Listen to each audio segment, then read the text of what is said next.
Bonsoir et bienvenue dans cette nouvelle édition d'Euro le Mag. Ça y est, la phase de groupe s'est terminée avec les derniers matchs du groupe E et F hier soir. Le spectacle était assuré dans le groupe F où Français et Portugais se sont renvoyés dos à dos, 2 buts partout. Pendant ce temps à Munich, la Mannschaft s'est fait la peur de sa vie. Menée par la Hongrie 2-1, l'Allemagne a arraché le point du nul en fin de rencontre et s'est évité une élimination à domicile.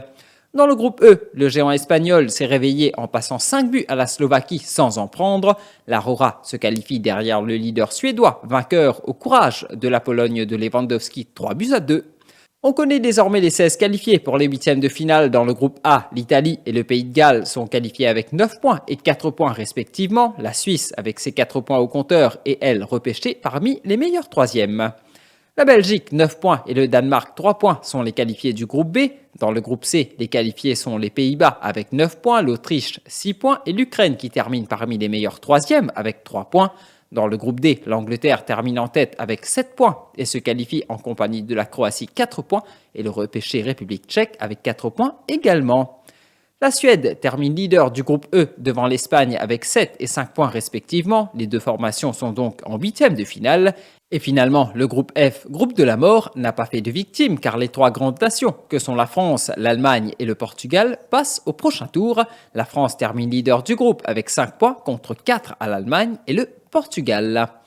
Les qualifiés connus, les affiches le sont aussi. C'est le match Angleterre-Allemagne qui se retrouve en tête d'affiche comme le choc des huitièmes. Ce match se jouera le mardi 29 juin au Wembley Stadium à Londres.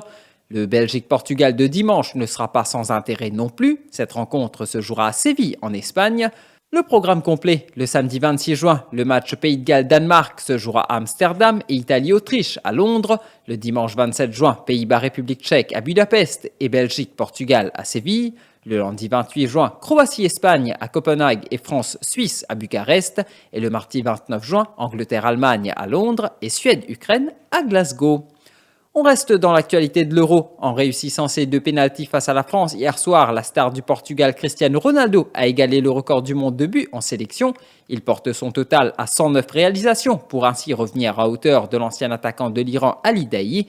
A noter quand même que Ronaldo a scoré 149 fois en 177 matchs, contre 149 matchs seulement pour Daei. Et sur son compte Instagram, l'ancien buteur de l'Iran, âgé aujourd'hui de 52 ans, a félicité CR7 à travers un message publié dans la nuit.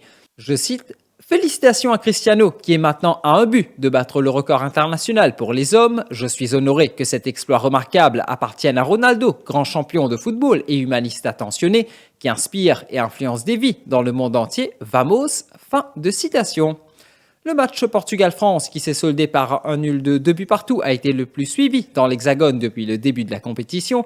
15,59 millions de téléspectateurs l'ont regardé mercredi soir sur TF1.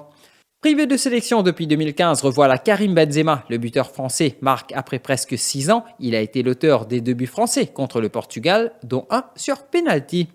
Et mauvaise nouvelle pour l'équipe de France, le sélectionneur Didier Deschamps a confirmé que Lucas Digne avait subi une blessure musculaire hier soir. Le défenseur d'Everton a été présenté à la mi-temps du match contre le Portugal. Cependant, l'arrière-gauche n'a joué que quelques minutes avant de descendre sur le côté du terrain, après ce qui semblait être un défi anodin, avant de paraître visiblement bouleversé lorsqu'il a été remplacé.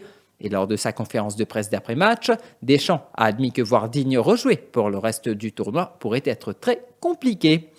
C'est tout pour ce soir, rendez-vous demain pour la prochaine édition d'Euro le Mag.